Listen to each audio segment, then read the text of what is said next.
everybody. Just for those who don't know me, I have been working in the area of open education resources for over 10 years now. MOOCs much less so because they haven't been around so long.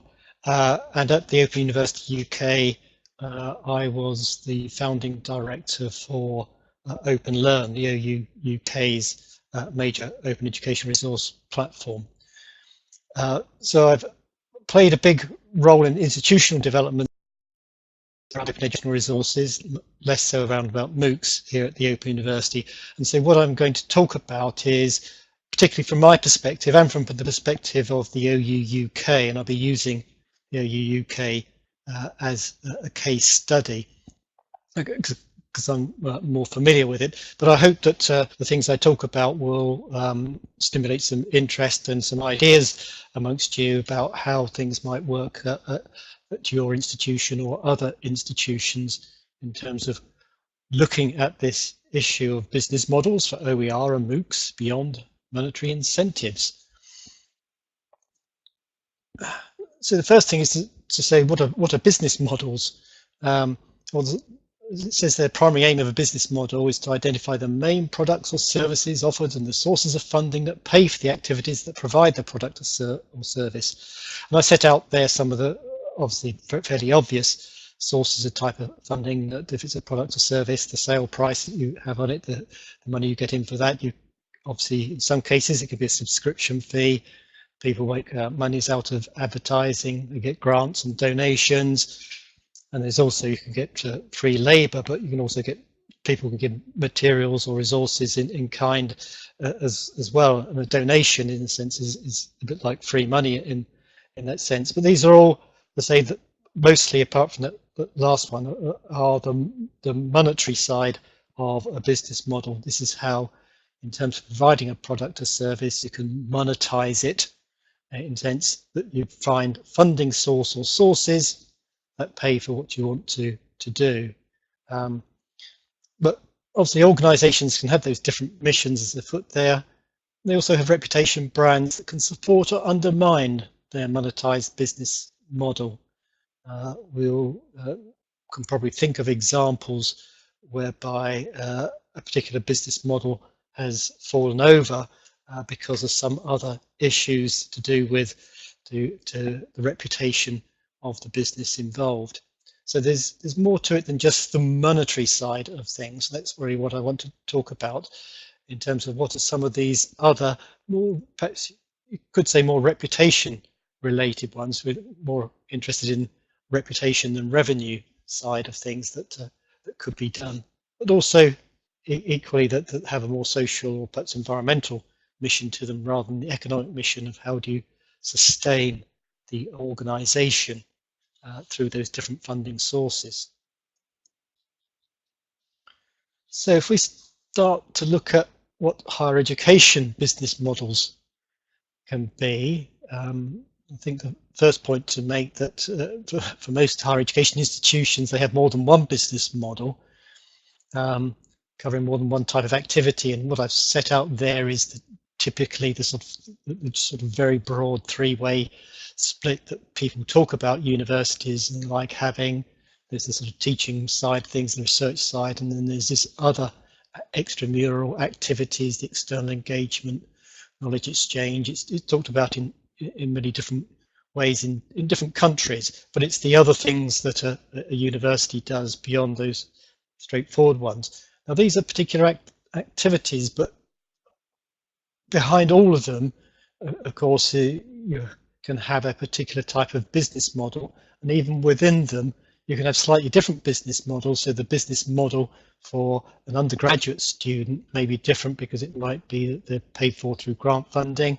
Here in the UK, certainly in England, it might be paid for through tuition fees in the United States. Or you can have executive education, courses put on for particular organizational clientele, which again will be paid for by fees, but it might not be by the individual paying the fees. It might be by the organization paying the fees. So again, I'm just highlighting that the different ways that the sources of funding can come and who is involved can vary. So I've just set out there something of the variety, and this list is by no means exhaustive, of the types of different types of activities that might be going on under these four broader areas of sort of teaching, education, research and scholarship, what I've called external engagement and knowledge exchange. And it's particularly that the last one, which has a lot more of the what you might call non-monetary incentives around it, but it's not the only one. And that's because of it depends upon what the nature of that activity is. So there's going to be different business models operating in there. I haven't put it in here, but sometimes people ask what might be the difference between a business model, and somebody might talk about an operating model. And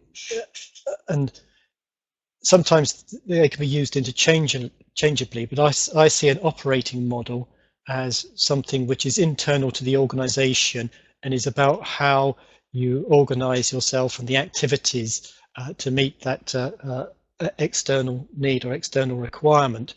But a business model is really about that operating model working in the context of the wider system in which you're working. So it brings in much more of the external factors. And of course, a business model also has to take into account other non-monetary aspects like particular laws, regulations, and other matters that are nothing to do with just the monetization of that particular business model. Anyway, that's a smaller aside in case you come across that issue of people talking about operating models rather than business models.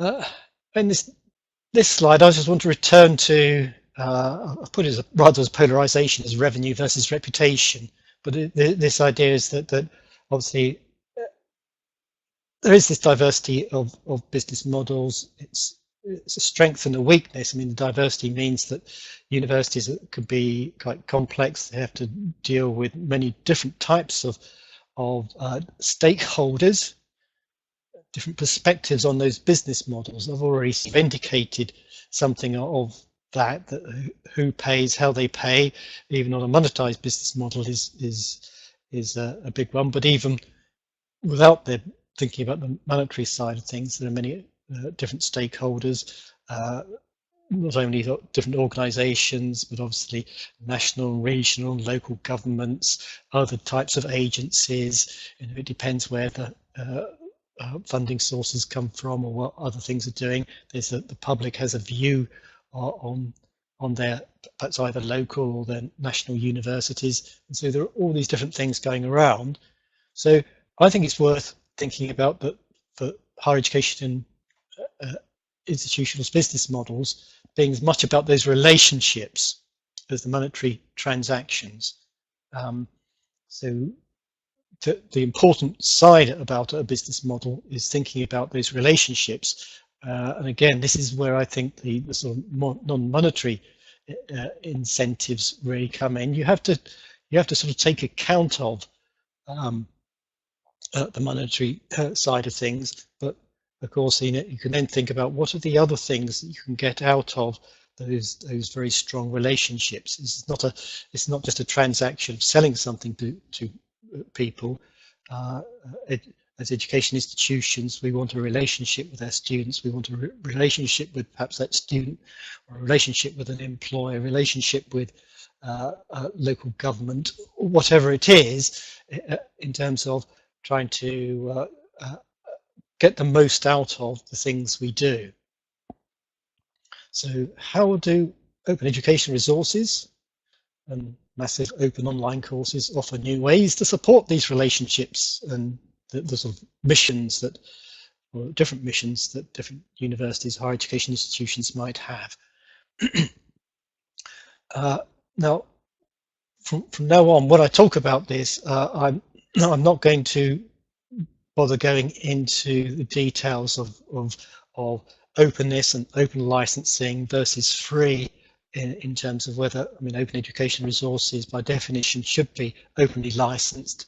Many massive open online courses may not be open licensed in terms of the material, but I think for the purposes of what I'm talking about that today, that's not critical in the sense that with MOOCs, they're just being openly accessible, open for people to use is what is clear about this. But of course, all that issue does have some influence on how people think about this and how different stakeholders might think about that particular relationship when it is around open education resources or MOOCs.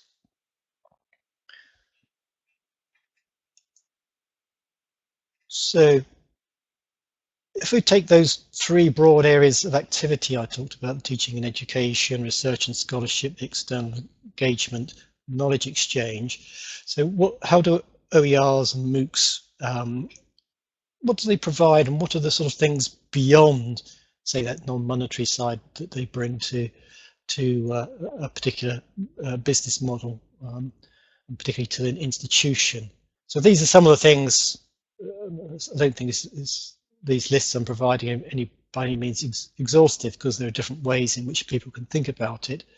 But of course, the very obvious one about the openness of OERs and MOOCs is they showcase, particularly the teaching programs, where they showcase the institution to wider audiences around the world. Obviously, in some ways, that's also supporting the monetization of it, because if you're able to reach out to wider audiences, that may mean that those people will be more interested in coming in or registering on your courses, and so it does provide a sort of freemium business model. But I'm just thinking here more about the reputation side, about this enables you to get your institution and what you do out there and known by a much greater number of people than would perhaps be the case by other means. But I think that the second one, when I talked about the relationships, is even more important, because these do enable there to be educational collaborations with non-commercial organisations in all types of ways, and I'll show some examples of that later. I think there's always been that promise from OERs, which I think is beginning to come through a little bit. It's taking a very long time, and I think it will still take quite a long time to play out. But it does mean that sort of developing, particularly the rich media education resources, that this enables people to share the costs of those. I mean, it can be very expensive to produce some of these rich media education resources rather than simply text-based or other things. And I'm thinking here perhaps of animations or high-quality video can be very costly to produce. So if it can be openly licensed and used by others, I think that means that you don't need to everybody doesn't need to reinvent the wheel in that sense. So hopefully it would lower the overall costs of doing so. The experimentation, I think, is been very important for both OERs and MOOCs. And I think it's very much a non-monetary incentive. There always needs to be scope and ability to perhaps not just innovate, but areas to play, shall I put it like that, in which educators and others, or even institutions, can think, oh, we currently do everything this way. We might want to just look at, there are different ways of doing things. Might there be a different business model here? Might there be a different way of doing things? And both OERs and MOOCs perhaps just offer that scope. And I know obviously a lot of the institutions around the world using the various MOOC platforms are many of them are doing it to understand a bit more of what online education or technology enhanced learning is all about. So it's about staff development opportunity. So I think that's important. I think another interesting thing, which is also perhaps might have been a subset of the first one I had there, is this aspect of them replicating, reinventing the public lecture as an extramural public good. We've always had around many universities the ideas of putting on public lectures in which anybody can come, but of course they're just restricted to whoever can get there on the day.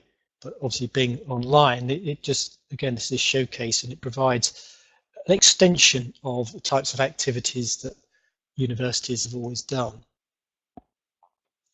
If we move on then to research and scholarship, well, of course, just as it showcased teaching programs, you can showcase research programs to new audiences.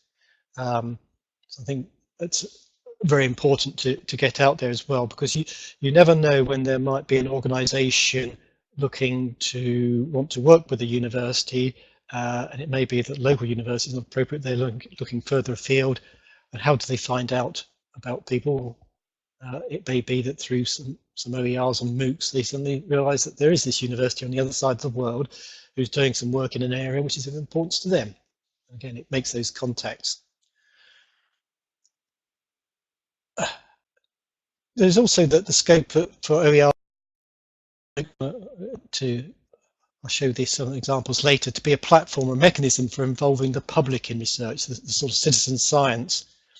I think this is very important. Again, it's part of this engagement, and again, it's a non-monetary incentive, but of course it obviously also does support the whole research activities or sets of research activities, and particularly the sort of research impact, as I mentioned below, with relation to research findings. More and more that the funders of research want to know what the impact is and what is, in some cases, the reach for doing these things.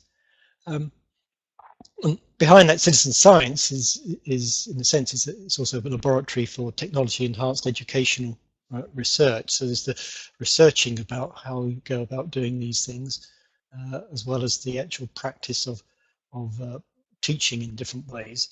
We need to research and understand how these different things happen.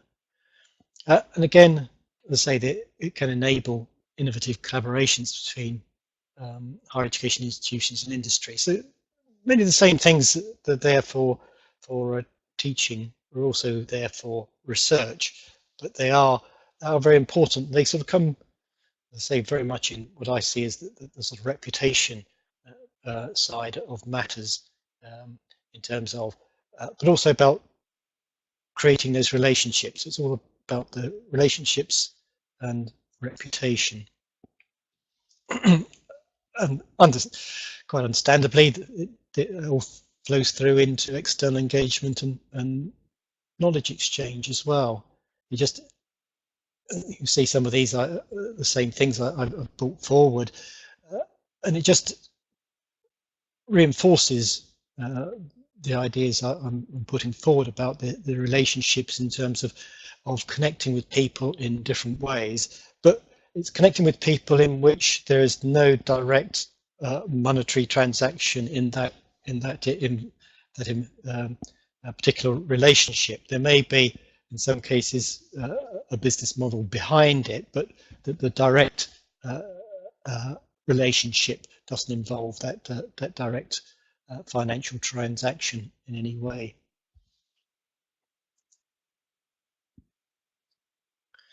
So I've spent quite a bit of time going over what I see as being the non-monetary incentives, so these business models around OERs and MOOCs. So as I said at the beginning, I'm now going to move on to look at the Open University in the UK as a case study, because it's obviously I've worked there, I've had as long involvement in what it's been doing and still have an involvement in what it is doing. And so I think the university's also done a lot in this area, and so I think it offers quite a lot of the examples of the types of activities and things I've already talked about. But this is not to say that it's exhaustive, and there aren't other innovative and interesting ways that other institutions are doing things as well. So what I'm putting out there is some of this diversity of of activity and thinking there can be around non-monetary incentives, but I think it's always possible for people to come up with other ways to do things to aid these reputations and relationships. In some ways, for the Open University in the UK, we've always had a historical position, as it says there, that in the Royal Charter, which set us up nearly 50 years ago, it states that we have to provide for the educational well-being of the community generally. So there's always been an element of the Open University's work which has been about some of these non-monetary incentives, which are of doing what we do outside straight the business models of teaching undergraduates, teaching postgraduates, research, and everything I've already mentioned. For perhaps the first 30 years of the university's existence, most of that was done through our relationship with the BBC and the broadcasting of programs, first course related and then non-course related, to people in the UK. But of course, it was very much restricted. It was people in the UK. It was not worldwide, and other things. Whereas OERs and MOOCs enables a much bigger audience worldwide. So this social mission for the university obviously fits alongside the business mission of being a financially sustained organisation, providing economic benefits to students, staff and others, as any organisation needs to do. And obviously OERs of MOOCs, as I said, aligns very well with this mission. But you know, as I've already talked about a little bit earlier, there is still a monetary incentive behind doing this, because we can say we are monetizing some of that interest in OERs and MOOCs from the Open University, because as it says there, the fee income from the students recruited via Open Learn and grant income from different organizations, specific projects, means the running of Open Learn and the putting of open education resources, putting some of their content out there, pays its way. You know, it depends on how you want to do the accounting, but you know, the income we get from those means outweighs the costs of actually running Open Learn and doing other things. So there is a sense in which you can say that under a freemium model, it is monetized. But of course, that's not the principal reason that Open Learn is there and what it's doing. The principal reason is trying to meet that aspect of the charter of providing for the educational well-being. So it's a lot of the Open Learn work is also focused on what are some of these non-monetary incentives from the many wide range of internal, external relationships and partnerships. So on to the examples. If you want to find out more about it, there is a site on the OUUK called Open Educational Resources at the Open University, which sets out a lot of the things I'm talking about, and many more, a lot of past activities as well. So it's there. So I'm just going to go through a number of these things in no particular order, just to highlight some of the things we've done. So just as we've talked about that Open Learn material on it can act as a way of attracting people to sign up with the university, we also have been producing badged open courses. Now the badges in themselves that you earn through taking these courses and doing the assessments of them doesn't directly earn you credit, but I'll come back to that later. But it does provide a means for the learner who's gone through that course and done the assessment and has done well in the assessment, gets the badge, that they have achieved something. We've got several of these badged open courses there, and some of these are done in relationship with other organizations. And the sort of value here, non-monetary incentive, which is perhaps a two-way one, is one for the university, but it's also one for learners out there in general, is that they can use these badges in many different ways to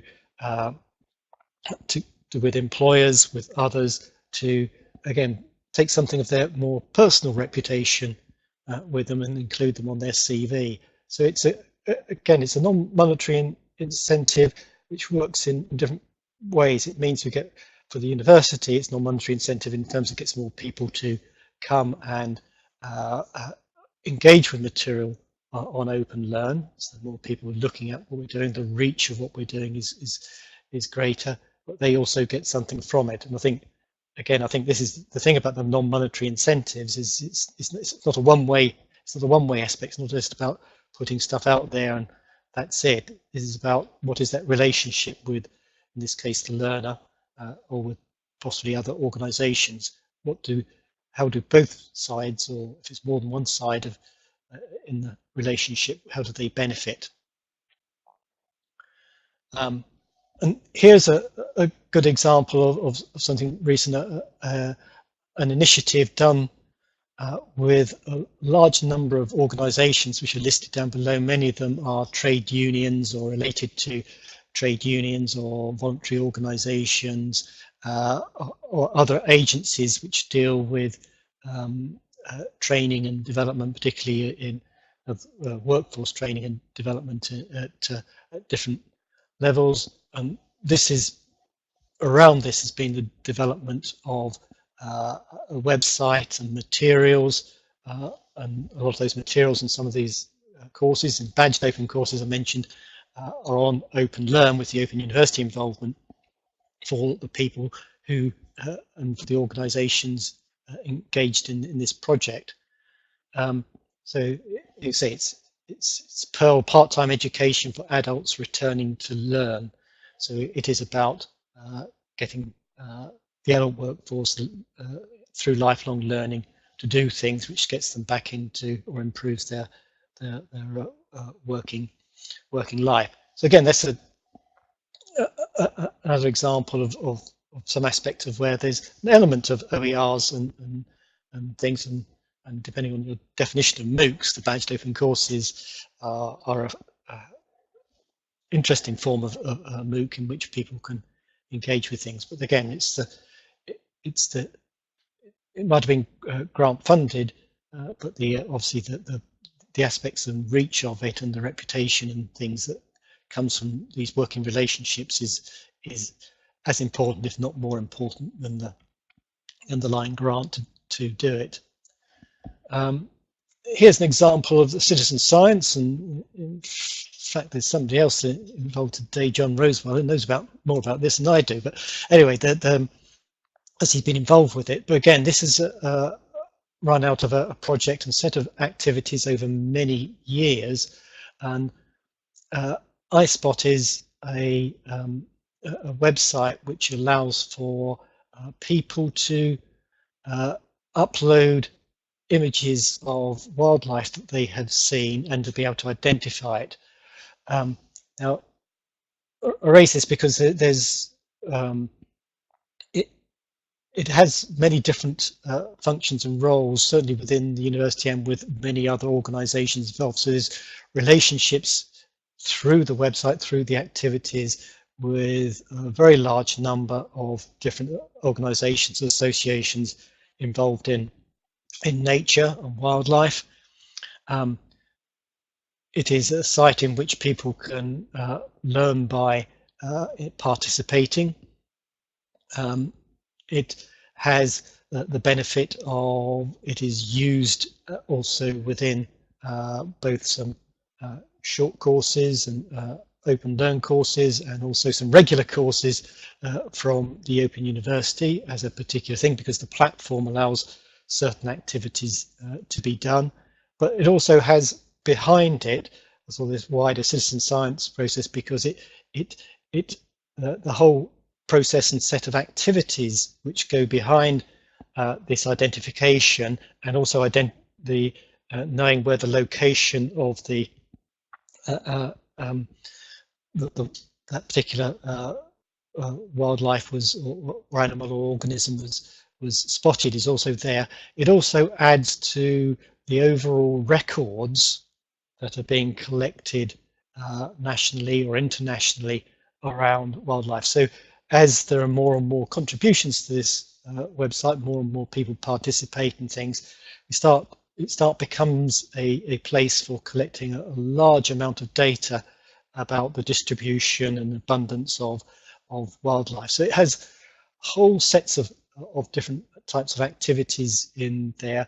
A lot can be driven by interest, because the people involved, but there's both personal interest, but there can be professional interest, but it just provides a mechanism, and it just links in very strongly with OERs and MOOCs. Without the OERs and MOOCs around it as well, it probably wouldn't have done and succeeded as much as it has done already.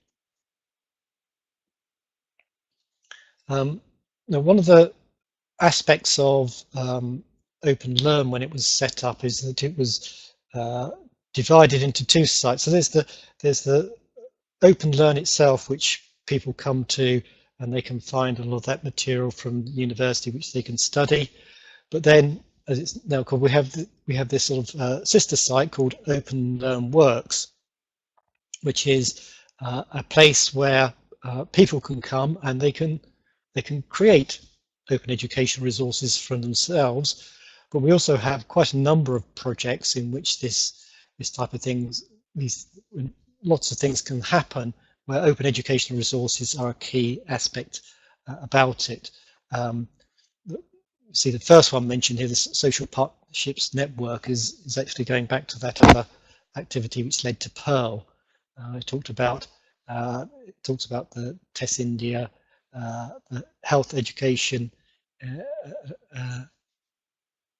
I can't remember what HEAT stands for now. Anyway, the different projects involved in there. So I'll just highlight one of the projects here again, which is also about this. It's also about this relationship, reach, and reputation type things. Is where the Open University was part of a large consortium under this proposal called Open Wash to produce a set of resources, say launched this year, all about water sanitation and hygiene in urban areas. It's focused at the moment on Ethiopia. All these materials have been developed in collaboration with these organisations, in collaboration with people in Ethiopia, and here they all are on OpenLearn Works. Those materials are open to anybody. So although the primary role has been to do it under this particular program of activity with all these different organizations with the support of the Ethiopian government, that now that it's all done, it's all been rolled out and run, there's always the option, scope for other countries, other organizations to take this same material and to run out similar programs or set out different programs for other countries, and that type of, as it says at the bottom there, these can be adapted in other countries in support of the sustainable development goals and things like that. So again, this is an example of a relationship where the non-monetary incentives, in the sense that it's because it's about capacity building and development, it fits very much in within the social mission of the university. Yes, it needed grant funding to happen, but the aims and what we're trying to get out of it and what we're trying to achieve through it goes well beyond just getting some monies to do a project. It's not a project just to do a project for 1 or 2 years and forget about it. It's to set up a project that hopefully will be able to be self-sustaining and last into the future. A bit closer to home in the sense of the university in the UK, one of the things we have to deal with in the United Kingdom is that the United Kingdom is made up of 4 nations of England, Scotland, Wales and Northern Ireland, different nations, but the higher education is actually run by the administrations in each of those countries. So there are differences, and we get funding for our students and things from all 4 nations. So we have different relationships with different government organisations across the United Kingdom, and to to meet some of the requirements and requests we get from the governments in each of the nations, we have to do particular things, which we're very happy to do, which reaches out to or meets the needs of those particular nations. And here's an example of where we have a Welsh version of OpenLearn Cymru. And so where some of the material and also new bespoke material is presented all in Welsh for Welsh-speaking people, but not only in Wales, but worldwide. But it obviously particularly fits in with the needs of the Welsh administration. On a similar basis, there's been a big funded project that involves quite a number of universities in Scotland, but obviously with the Open University being at the forefront in terms of open educational practices in Scotland. And again, there's been a whole set of activities and things that are happening on OpenLearn Works and around that, which is about, again, it's about these relationships and collaborations. There's the whole part about doing it is to meet some of those local needs and to meet the needs not only of the Scottish Funding Council in this case, but also the different needs of the different organisations in the higher education sector in Scotland. So it really is about partnerships and about developing things together. These are the areas in which we can work together rather than just be competing for students, but it has important for those reputations and relationships. Now, I mentioned in research terms that how OERs have opened up this opportunity of extending education research into this area, and right from the outset, from OpenLearn was established 10 years ago, we've seen it being about the action research and research about what we're doing as being key. And so we have made this a strong part of everything we do. So ever since then, there's been a substantial program of activities, of which the OER Hub, researching open education, is the most latest manifestation of where we've been wanting to understand what it is we're doing, to see whether we can do better, what works and what doesn't work. But it's not just with the OER Hub, it's not just what the Open University is doing in here. Many of the programs and activities have been working with organisations around the world, looking at particular issues that they had, but trying to understand how open educational resources and also then MOOCs can help with things. And we've taken over things like the Global OER Graduate Network to run here now, which is to keep that going and keep it lively, because again, it's just another example of how it creates those national, international relationships and reputation. And the reputation is not just to the Open University of things. As I say, I think the reputations can be shared with a lot of these collaborations, because everybody gains from that collaborative effort. Now, just to come back on a circle to some of the things I said earlier. So here, when I talked about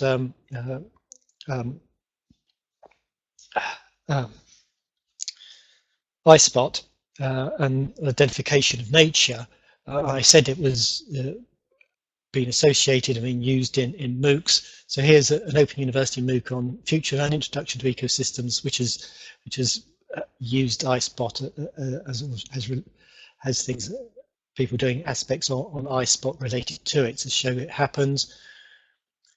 And again, with the MOOCs here, here's a more recent one, and this is quite interesting example, because this is a part of a MOOCs for credit development, in which there is both a slight monetization of the of what's happening, as well as the other sides to it. And it's a bit more than that, in the sense that this is one of a series of MOOCs around business fundamentals, in which they can take tests and quizzes, and they can get the statement of participation and things. They can get a certificate at the end of it.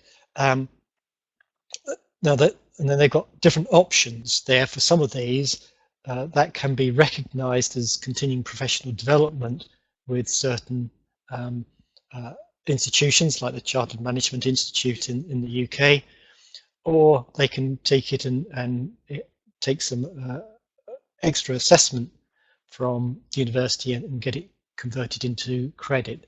And again, this is just highlighting this different relationships that, although there might be some certain elements of monetization the university is looking at of it, the sort of relationship with professional bodies can be quite different, and the sort of reputation and what people see in this and the non-monetary incentives to get involved from the side of the professional body and from the side of the learners, it can be different. There isn't a direct monetary transaction, but it is all important all the same. So just to round up the presentation before we get into some questions. So OERs and MOOCs can enable or strengthen transactional relationships. Well, so they can be transactional, but not with people, communities and organizations. Of course, some of those transactions are monetary in nature, but I think I would say that a lot of these other things around it are equally important, because these are also the incentives as why people will bother. Why people bother with these OER? Why would people bother with these MOOCs? Because there are other things they can get from it. But I think what is important here that is trying to get those social benefits. It's getting social benefits that derive from sometimes, not always, the mediated interactions between that's free and openly licensed content.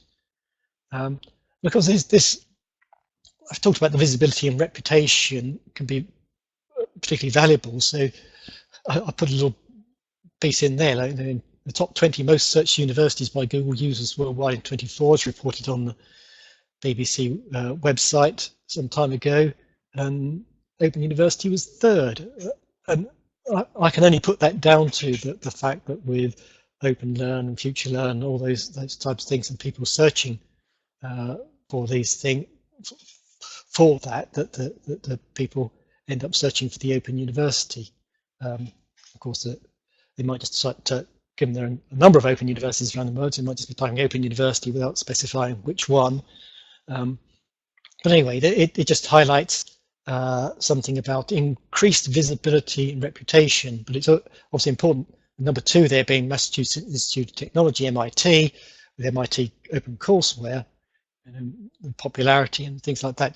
That's what just makes me think that possibly it is around OpenCourseWare, open education resources, that particularly drives that. But equally, non-monetary incentives, I just put again the reputation. This is just from the Open Education Resources OUUK pages about awards, and so we've gained many awards over the years for different things.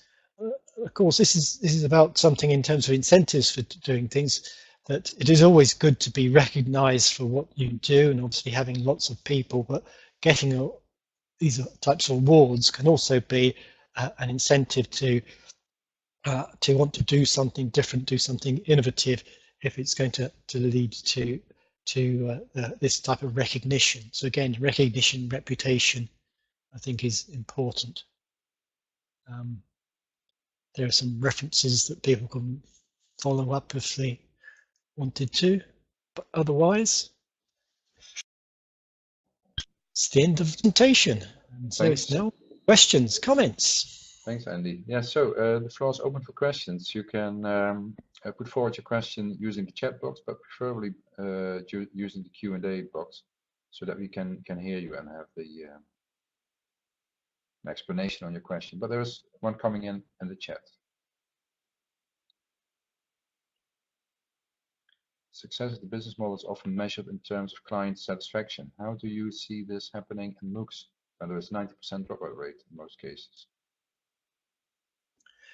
Well, Jose, it's a good question, but you're assuming, therefore, that if people drop out, they're not satisfied with what they've got. I mean, obviously, MOOCs have only been around a short time in the different platforms, and it's clear from a lot of the research so far that the motivations and behaviours for people involved in MOOCs is very varied.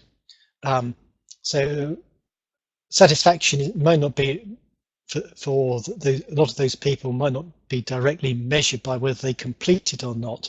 They see the opportunity. They might start it and go for a week, and perhaps they find out in the first week that's very interesting, but no, that's not for me at the moment. I don't want to do that. They go away. They might not be dissatisfied with what they've got. They might be for other reasons they do not want to carry on studying that MOOC. And you do get people coming back later to do a MOOC which they started before. So I don't think you always have to look at a whole range of measures of performance, and don't just think about what the what satisfaction is, because degrees of satisfaction is not the same as levels of engagement or even immediate levels of satisfaction, because people might, as I say, might just go halfway through doing one of the MOOCs or an OER, and they might find out or learn something that they really wanted to learn, and says, "Ah, that's what I really needed to know. It's enough. I don't need to go to the end. I don't need to do anything else. I'll go away happy." Thanks. So then John is saying, OER and MOOC. So how are there organizational structures that help? It's not just organizational structures. I think it has to be organizational acceptance of using openness as a means to underpin quite a bit of the activities that you're already doing. So I think, I mean, John will know very well, being here at the Open University UK, that you know there always has been, as I said at the beginning, the sort of value of the relationships we had. So the relationship we've had with the BBC from the outset of the university and still ongoing has been very important within the UK for people for being aware of the university and being aware of the reputation and knowing something. Whether it's not the only way, but it is to do that. So there's always an element, and even when people are just watching BBC programs, that might stimulate them to think about, should I also study with the Open University? It might be 5 years later before they do so, but it can also always be a thing. So there's, to my mind, that it's looking at these activities in the round. I mean, there might be individual activities within OERs or MOOCs that you do that don't persist because it doesn't work, but there's no different to saying that in terms of the curriculum you put on for students and these qualifications, you put on a qualification, it doesn't get enough takers, you take that qualification away. There are always different individual activities, but if you think about the overall activity of around teaching or research, if the openness aspects are aligned and surround that, then they're just adding to some of the other things which they're already doing. And so it's not always about trying to just strip out open education resource activity and say, can it pay its way? It's just, what is the contribution it makes to that overall activity? Because in some ways you could say you can take other activities like marketing and say, what role does marketing play in terms of the university's models and things? And some people might argue that should do away with, don't need marketing at all. But you can look at marketing as a particular line of activity, but you have to look at it also and what it contributes to all aspects of the business and what it's doing. Hakan, how to convince faculty to offer you? Who owns the copyrights? Well, who owns the copyrights? I'll do that first. That depends on your institution. Here at the Open University, it's very clear under our contract that all the things we do in terms of teaching, producing education materials, that the university owns the copyright. In other institutions, in other countries, it may be that you, as the professor, would own the copyright in the things you produce. So that side of things differs, and of course that does make differences in terms of how to convince faculty to offer OER. It's always a difficult one, that, because there are sort of two sides to it. So in terms of faculty offering OER, and if their name is associated with that OER, particularly if it's their copyright, then of course the trying to convince them is around the benefits of having that material openly available, because they may get a lot of it, some of these additional reputational benefits that I've talked about. So there are plenty of examples across many institutions where people have put material out there. It might be in video lecture, it might be other things, which have been very popular. So they've reached a very wide audience, much beyond their students, much beyond people who might read any books they write or anything else like that. And that again has some of these other benefits that sort of come from putting your own teaching, your own research out there into the open. Of course, it's one thing to try to convince an individual of that. What I've really been talking about is the institutional side of things, and that collectively, that if enough of you, or if everybody, faculty can buy into this and do this, there are all these other benefits, reputational relationship benefits that can come from it. So it's a difficult trade-off there between what the individual might feel is beneficial as to what is beneficial for the organisation as a whole around offering OER. But I think a lot of these things is it's always, and again I think I'll just come back to that, often it's not just specific examples or types of activities of OERs and MOOCs that work. As with all these things that I said, it's having the institution having the collective, the will, the collective understanding that if it can apply something of this openness to all its activities, and always think about the openness, even if at the end of the day that on a particular line of work they don't see any benefits of doing, but if there's enough of it happening, that's a sense of scale of the operation, then they all feed off each other. As more and more people get to know what you're doing, more and more people see the type of activity that works using OER. So I talked about the open wash earlier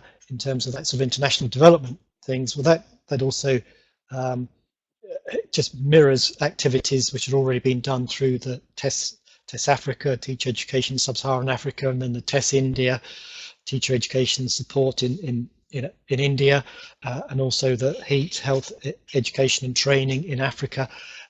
And so what is sort of built up there is a model of relationship working for capacity building through international development. So again, once you build up enough of it, you get those economies of scale, and you get things. Then you suddenly find here's a way of working which it still has to have funding behind it, but the openness adds value. I suppose that's what it is. It's trying to convince people that the openness, either for personally or institutionally, can add value. Sometimes you might not always be able to understand or see what that value is beforehand, but just being in the open normally does add value in some form or another. Oh, there is a question coming in. Oh, yes. How do you see the future of OER MOOCs in terms of? Well,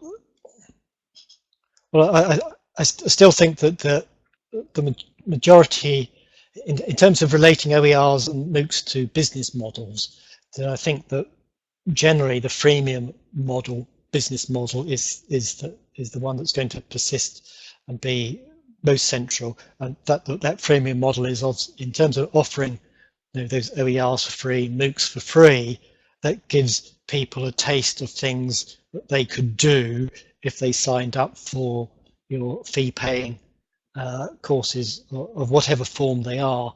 So that that's going to be the sort of principal one. Now, of course, there are many different aspects around that and how you do that, and the sort of badging and the MOOCs for credit in terms of are ways of trying to bridge between the for free courses to the for fee courses, which tries to make it perhaps much easier and smoother for people to move to one to the other.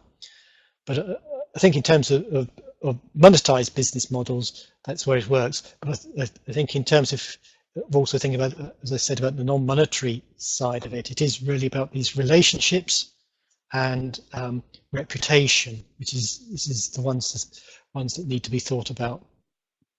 Again, many thanks, Andy.